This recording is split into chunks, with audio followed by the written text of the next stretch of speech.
name is David Lewis Kolawole Dada II. My father is from Lagos, Nigeria. My mother is from Birmingham, Alabama. I grew up in Birmingham, Alabama. Birmingham is just home. Like, you know, having been born and raised here, gone elementary, middle, high school through the city school system, got my bachelor's and my master's from UAB. And my mom is from Collegeville, North Birmingham. And she was born just a year before Fred Shuttlesworth got stabbed trying to integrate the same Phillips High School that she'd go on to graduate from. And she shaped so much of my worldview, man. And just my love for the city, for Birmingham, is really rooted in like my mom. Like, you know, she took us when we were, me and my two brothers, we were 8, 7, and 4 years old. She took us to see Get on the Bus, Spike Lee's movie about the Million Man March, because she wanted us to know how to navigate this world successfully as young black men. And that really helped me. And then also she would always tell our coaches, because we all played sports, she'd always tell our coaches, like, I'm not raising basketball players. I'm raising young men who happen to play basketball. And she was okay with that, but she wanted us to know, like, just we had so much more to us than that. So when I think of Birmingham, largely, man, I think of her. Like, when I think of Nigeria, I think of my dad. When I think of Birmingham, man, I think of my mom. And that really leads my, like, love for the city. Yeah. Thinking about the situation that y'all would be born, what you were born in the societies, and knowing that you can't change the system, so how do you navigate that system to make it work for you? Yeah. And so that's what that was about. That was it. Yeah. And I just realized that the best thing is to give you the best education possible. Yeah. Yeah. For success. Yeah. And when you always used to say like I'm not raising basketball players, like all our coaches knew that. And yeah, like, because, you know, I've gone through high school and gone through college, and I didn't know anybody that was in either of my classes that went professional. Yeah. But I knew a lot of people that were doctors and lawyers and that was engineers and stuff like that. Yeah. So I knew that you could do that. Yeah. So the one thing that you had that you could really use and could be successful with is an education. Yeah. Mm-hmm. Yeah. So education, like for you, like you graduated from Phillips. I did. Then you went to Lawson. And then from Lawson, I went to Sanford University, where I graduated. I mean, you always surrounded us with positive African American images.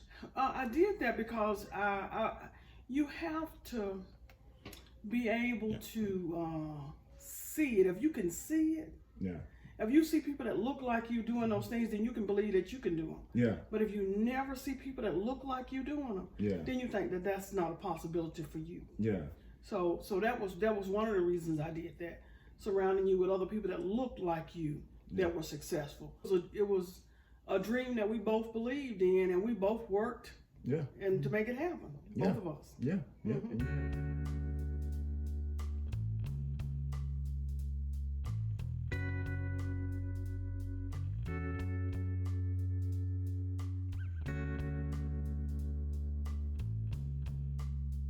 Okay, so you said you came over in 1982. Yes. So what brought you over? What was the guiding decision for you to come over to America from I Nigeria? came to America to go to school. Okay. I came into North Carolina, Boys Creek, Campbell University. 1982. Yeah. And your dad had been here before. Yeah, my dad studied at first of all in South Carolina. Friendship Junior College in Rock Hill, South Carolina. Okay. What's a historically black college. The school is now closed now. Okay. So from there he went on to Southeastern Seminary in Winston-Salem for his diploma in theology. Okay. Yeah. Okay. So like when he came over here and then came back, did he tell you anything about what America was like? Well, obviously he was here in the late 60s, mid to late 60s, and then the country was much turbulent then. Yeah. But when he came back, we were in Ghana. So that did not mean, I don't know if it's because of, by virtue of him being a preacher, he did not turn us, he did not paint the ugly side of America. But I came here and found out on my own. Okay. So you were when did you all go to Ghana? Like how long did you live in Ghana? Well, we lived in Ghana. I was in Ghana since I was a year old. Okay. From 1957 to 1969. Okay. We left Ghana when the president then Busia made a decree that all aliens should go back to their country. We call it the deportation order. So and it's interesting because in that, like, the reverse happened later, didn't it? Like, Nigerians did the same to Ghana at some point. Yeah. So I've always practically lived in my life, most in America, a bit in Nigeria and Ghana. Yeah. Okay. Yeah. So like you were pretty intentional about having us go to like the Nigerian meetings and like going to the different functions, and like at least now I can say like it feels like I have a desire to know more, and it feels like familiar. Yes. Like, yes. so like, was that something that you knew you wanted to do, having kids in America, like make sure they knew about like Nigeria? Yes. It's good for you to know about where your origin comes from. Yeah, and it's a pleasure to have to mix with other immigrant children, so you can have a mutual cultural expansion. Okay.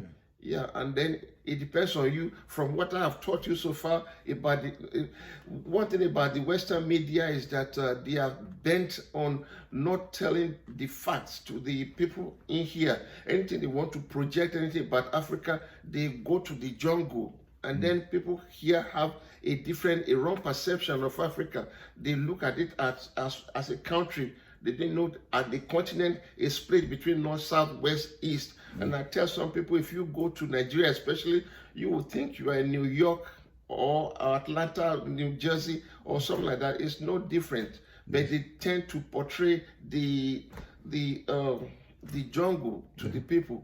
So I tell people, you've been watching National Geography too much. So because of the advent of the modern technology, you can easily go to Google or Alexa or something like that. Tell Alexa to show you or tell you more about the specific something that will maybe change your concept of what the Western media has been poisoning your mind with. Yeah. Thank you, Dad. Thank you. Hey, that's how you started. I know, right? Very nice. Hey. Don't get me. Okay. All right. You say testing 1, 2, 3. Testing. 1. 0, 2. Ball. My name. All right. So it's Ugo for short. Ugona, all the way through. You know how it is. People go Ugo, Ugana, but Ugo. That's it. Yeah. LV Ameriqua. Okay. Name. Okay. So what is your name? My name is Chidima Angela Orji. Okay. So funniest like situation in school related to like name mispronouncing or something like that, or just period being Nigerian? I would say any first day of school. Yo. First day of school. I just knew it coming up. New teacher. Oh my God. No, new teacher. What about the Nigerian teachers though? The subs? You had Nigerian teachers? I've had Nigerian subs. That's a benefit. I've never had a Nigerian teacher. So when the Nigerian teachers come in, I just know they about to pronounce it correctly while everybody's been doing it all wrong. Like, hey, that's Uganda. And then all of a sudden, Uganda. I'm like, dang. No, I think first day of school for sure, bar none, is like, oh my gosh. And so you already know because you go like, okay, Jessica, present. Will, present.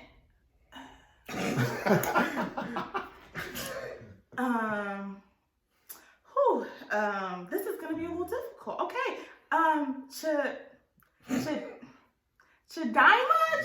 Chidima, Orgai. I'm here. Chidima, Orgy. And she's like, oh, okay. That's special.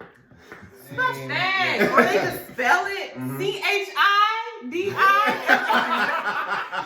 like, Chidima, I'm here. For me, because Dada, I feel like the simplicity confuses people. Really? Like, it sounds like it looks. Well, weren't they like shoes? Yes. Oh, speaking of the shoes, that's another funny one. No! Folks would be like, no. I remember elementary school, like religious folks would be like, did your dad own the shoe company? I was like, fam, if my dad owned the shoe company, you think we'd be in school together? Period. Period. So my parents came over in the 80s. Yeah. And my dad came first, started going to school here, Okay. started working here, met my mom through my uncle who married my mom's sister. Okay. And then, so my mom came over maybe, I want to say my mom came over 87. What are your memories of how your folks talk about Nigeria? My dad talks about the Biafran War Yeah. religiously. He talks about the Biafran War, his experience in it. My mom talks about that too. I think outside of the war, my parents talk about just how industrious Nigeria is, how hardworking Nigerian people are, and their parents and their family. Yeah.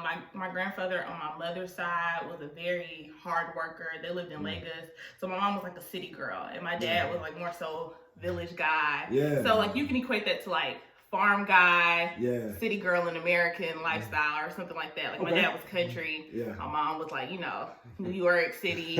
It is what it is. But before, like after the war, it forced my mom to come back to the village. Yeah. And so that kind of brought a new dynamic where she had the city lifestyle living in Lagos, you know, hustle and bustle, Yeah. all that stuff. And then you go to the village and it's like, you don't know how long you're going to be here. So like she kind of had to adapt being raised in the village and things like that. So yeah, they just talk about their life, post-war, pre-war, and just like their family dynamics in the war. So yeah. So when did your parents come over to America? For that, not too sure specifically the dates, but it was like mid-80s. My dad came first, he went to school. And then after that, my mom came over, and then they got married like in 87. Okay. So have you been to Nigeria before? My mom took us when we were young, so I was like 5, sister was like 3, other one was 1. Okay. I only remember like bits and pieces.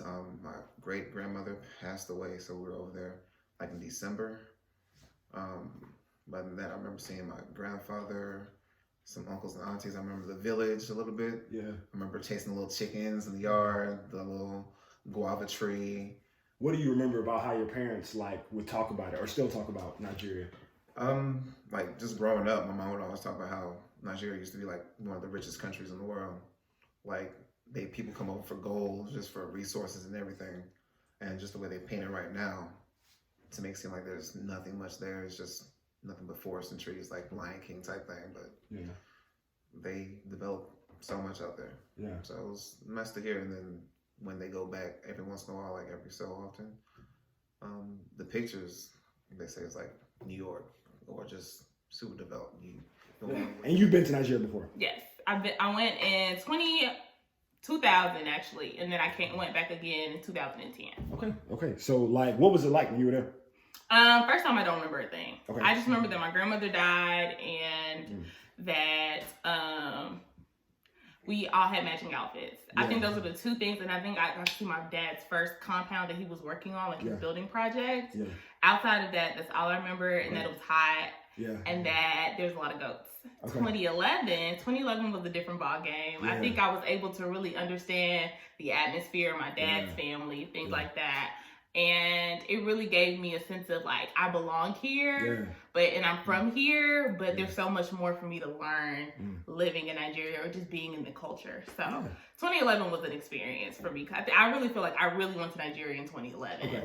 My dad would drop me off first day of school. Anytime a teacher would hear him talking, like, "Oh, Mr. Donna, you gotta come speak to our class." I'm like, "Man, why?" I love but I'm like, he ain't marching nothing. He's just I'm saying, but Black History Month, he'll come. I was always really he was with it. Because I guess he took it upon himself to educate, to help break down what they might have thought about Africa. So he always did it. You know what I'm saying? But I'm grateful for it now. At the time, not so much. Yeah. My mom did something like that. I think in the 4th grade, it was history or they were trying to make people more aware of African culture. So she came and dressed in traditional wear, everything, and talked to my class about what it meant to live in Nigeria and what life was like for her. And my classmates got to ask her questions and everything. I think it was cool because it was just dang, my mom, she kind of cool outside of making me food and yelling at me about my room being clean. Has there ever been a time in life where you were made to feel different, or you just felt different, or just what? I know you said you got told you were different. Oh yeah, no, my parents made it very clear. I am Nigerian first. Yeah. Before I'm anything. I think it wasn't like they look me in my eye, you are Nigerian. And that's it. No, it was never that. But it was like because of my name, because of how they talk. Like it was never anything where I was just like, I had a moment like, oh, I'm different. It was just like roll call came, I knew I was different because my name was different. Yeah. And then like the way my parents raised me compared to my friends, I knew I was different. Yeah. And then like me, I remember having a conversation with my mom, like, can I do this? Because such and such mom is letting her do this. Yeah. She's like, well, I know such and such mom. I was gonna say that.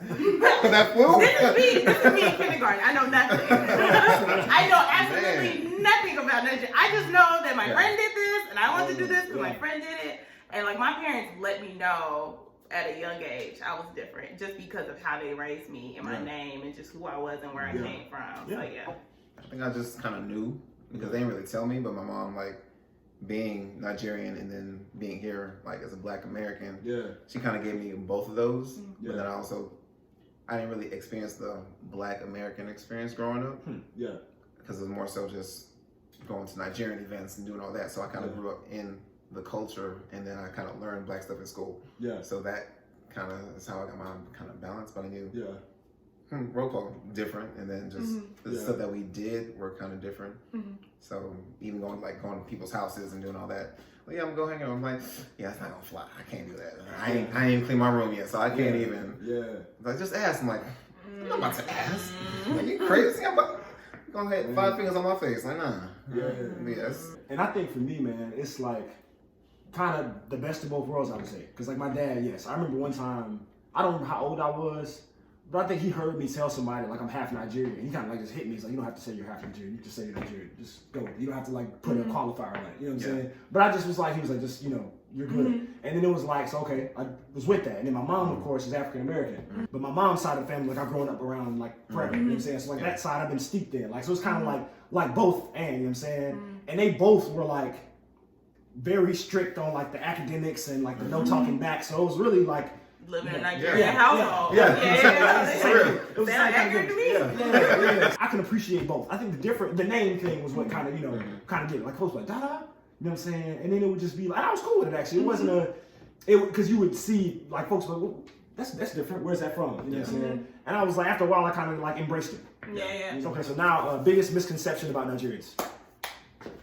That we dusty. We dusty. 419. Oh, yeah, 419. Yes. We are scammers. Some people got educate the people. Chidema is going to educate people on what 419 is. If you guys do not know what 419 is, as far as what people have conceived about Nigerians and Nigerian culture is that there are a lot of internet scammers, a lot of individuals going online and scamming women out of money by saying that they're a prince in Nigeria, and if you just give them $20,000, they can make you royalty. People get into false relationships, stuff like that. Some of it, there is some truth to it, but not all Nigerians are 419 scammers calling to say that, if you give them $10,000, they'll have a plot of land in Nigeria next to the king of Nigeria. So, yeah. Beware of those people. Misconception. That there's a lot of poor people out there. Because it sounds like a third world country, there are still fully developed parts out there. I told somebody about like beaches and stuff. There's like, what? There's beaches? I'm like, they're along the coast.